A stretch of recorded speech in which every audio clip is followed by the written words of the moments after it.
Salut, c'est Well. Aujourd'hui, on va parler de la CB650R de 2019.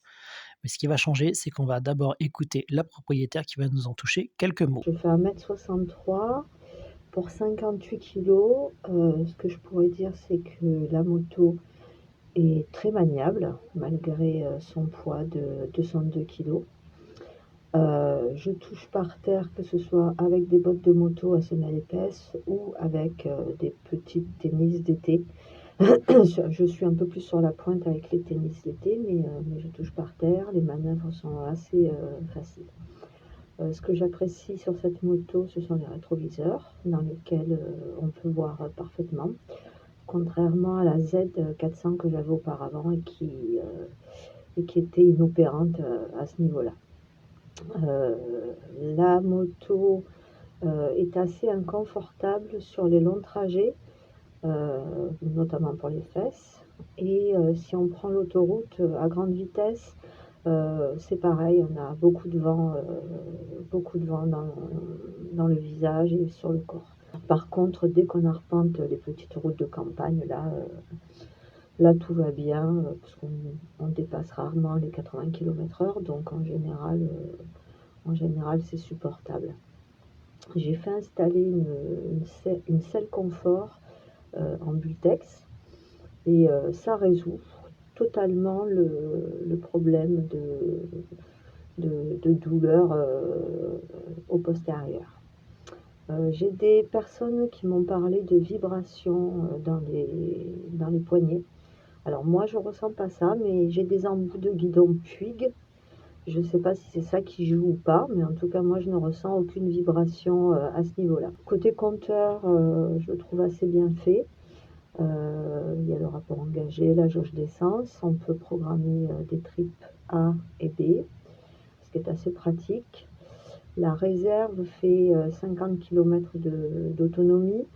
Alors à noter qu'en ville, c'est quand même inférieur, hein, sur le réservoir total qui fait 15 litres, je crois. On peut faire 300 km hors ville. Dès qu'on est en ville, la consommation change bien évidemment. Merci pour cet avis éclairé. Je la trouve superbe cette moto. Avec le support de top case et les supports de bagagerie latérale, c'est un peu moins joli. Mais bon, on va respecter l'usage de la propriétaire. Maintenant, si vous retirez ça, que vous mettez un support de plaque court, la moto elle a des lignes vraiment pures. Je trouve que cette moto est vraiment classe, tout simplement. Sous la selle, vous avez un bel espace de rangement. On peut y ranger donc un kit de réparation de crevaison. Il y a une trousse à outils qui est fournie par Honda qui est assez complète. Et puis vous verrez, il y a même encore un petit peu de place pour la notice. Et puis il y a un petit câble anti-vol de casque fourni par Honda. Normalement, ça se met sur des crochets qui sont sous la selle. Je les ai pas trouvés les crochets, mais bon, s'ils ont fourni cet accessoire, c'est que ça doit être quelque part. Simplement, j'ai pas trouvé. Au niveau de la sonorité, je vais vous laisser écouter, mais malheureusement, ça rend pas vraiment ce que ça donne en réalité. Essayez de me croire, c'est valorisant. C'est très valorisant. Quand vous êtes au ralenti, on entend peu le moteur et puis dès qu'on accélère un petit peu, c'est vraiment super sympa. Voilà, je me tais, écoutons.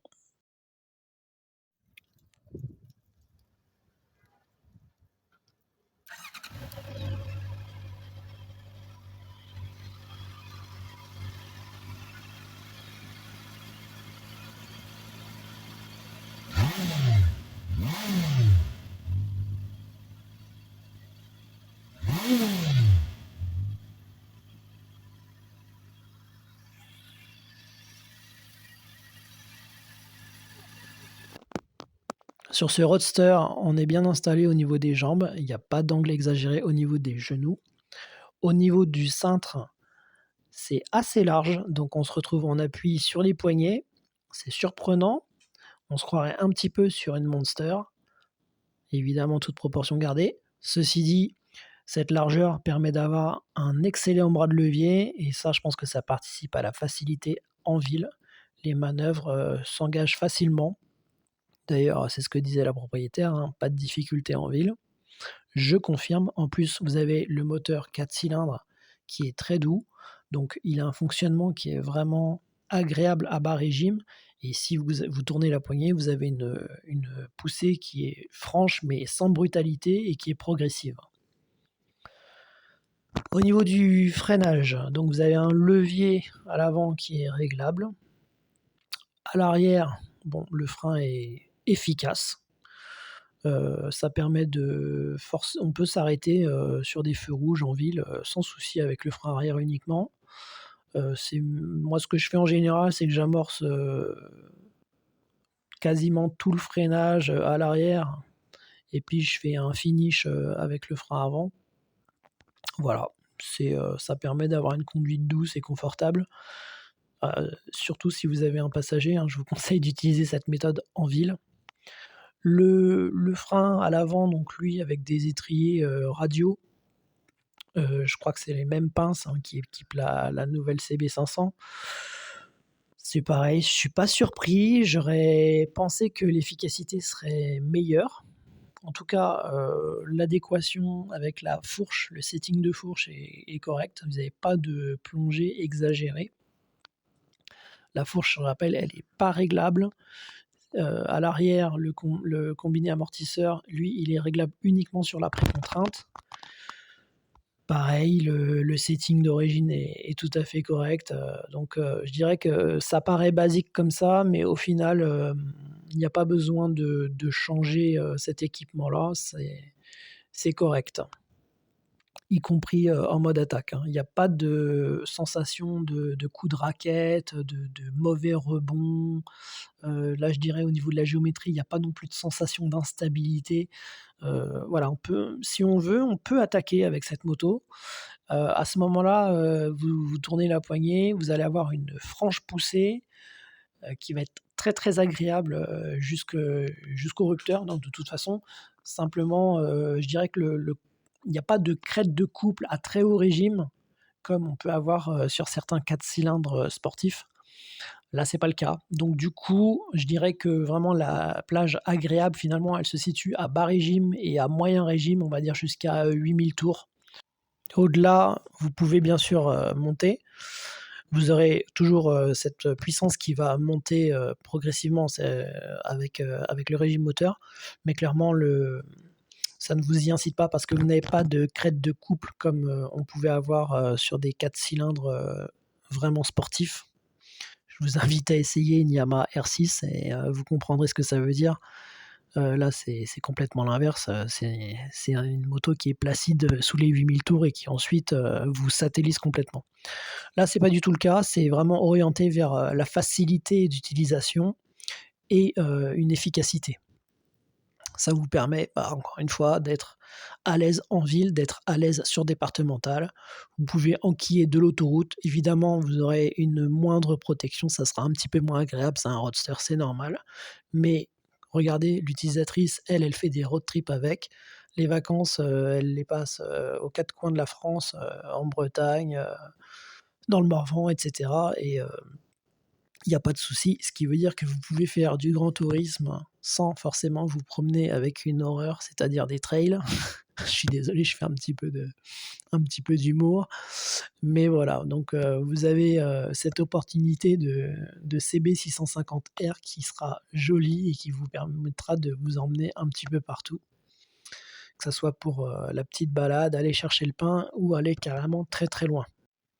Je note que Honda a été assez malin parce qu'en termes de finition, si on regarde bien, finalement, ce qui définit la couleur de cette moto, c'est juste le réservoir.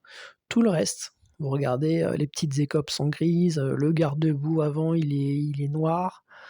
Heu, il y a que, le réservoir qui change de couleur. Donc vous pouvez avoir une moto d'une couleur différente juste en changeant la couleur du réservoir. Voilà, c'est un petit peu, je dirais pas pingre, mais c'est malin. Bon voilà, ça permet peut-être de contenir les coûts ou de maximiser les profits, ça dépend de quel côté on regarde.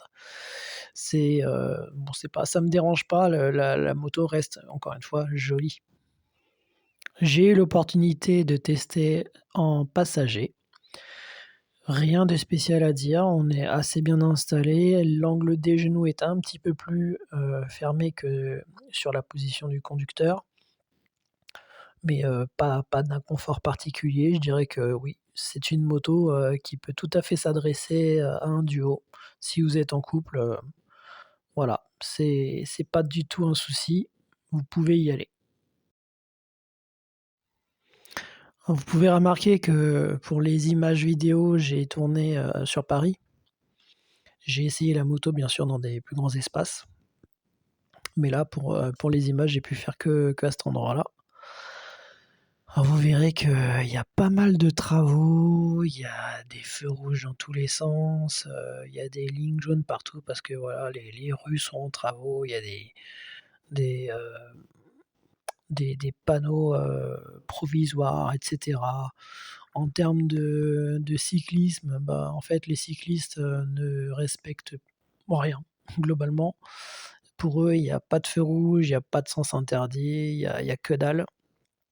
Je parle pas non plus des livreurs, Uber Eats, des trottinettes électriques et cetera. Quoique les trottinettes, elles ont été interdites maintenant sur Paris. Enfin, toujours pour vous dire que c'est l'anarchie complète en termes de circulation et c'est horrible. C'est aussi ce qui rend cette moto, au niveau de la conso à 14 litres au 100. Mais alors attention, hein, c'est 14 litres au 100 à Paris. Je dis bien à Paris. Voilà, avec, les encombrements qu'il y a et tout ce qui a été aménagé pour empêcher, la fluidité, ça vous emmène sur des consos pareils. Maintenant, quand, vous roulez normalement, vous êtes, entre 5,5 litres et 6,5 litres. Ça m'emmène à vous parler d'autre chose que de la moto, quoique, c'est, cet enfer parisien au niveau, circulation. Vous voyez que, ben, les cyclistes, pour eux, il y a aucune règle. Il y a pas de feu rouge, il y a pas de sens interdit, c'est complètement, c'est la liberté totale. Alors on n'a plus les trottinettes sur Paris. On a gardé quand même nos livreurs Uber Eats, en scooter et bah, voilà, faut survivre dans cette jungle avec, les feux rouges et surtout il y a une floraison de sens interdits qui est faite, pour nous pourrir la vie. Alors vraiment, je vous invite à ne surtout pas venir, dans cette ville, devenue maudite qui avant était chouette, mais maintenant, c'est devenu un enfer. Merci madame Hidalgo. Quant aux JO 2024, je crains le pire, hein. Vraiment, je suis désolé pour les touristes, qui viendront nous voir et qui viendront voir les JO. Si je pouvais leur dire, je leur dirais de surtout pas venir. Vraiment, ne dépensez pas votre argent, ne vous faites pas détrousser, par des tarifs prohibitifs et puis détrousser tout court, hein, par nos ingénieurs anglais. C'est malheureux, sans compter qu'en plus de perdre de portefeuille, ils risquent tout simplement de perdre la vie comme c'est arrivé à un touriste allemand.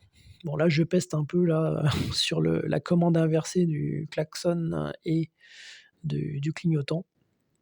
Bon voilà, c'est comme ça, chez Honda, faut s'y habituer. Je pense qu'au bout de quelques jours, c'est OK, mais c'est vrai que moi, c'est pas mon cas et du coup, ça m'agace un petit peu. Bon, pour revenir, voilà, aux JO, ouais, je ne sais pas du tout comment ça va se passer. J'avoue que je suis un peu inquiet.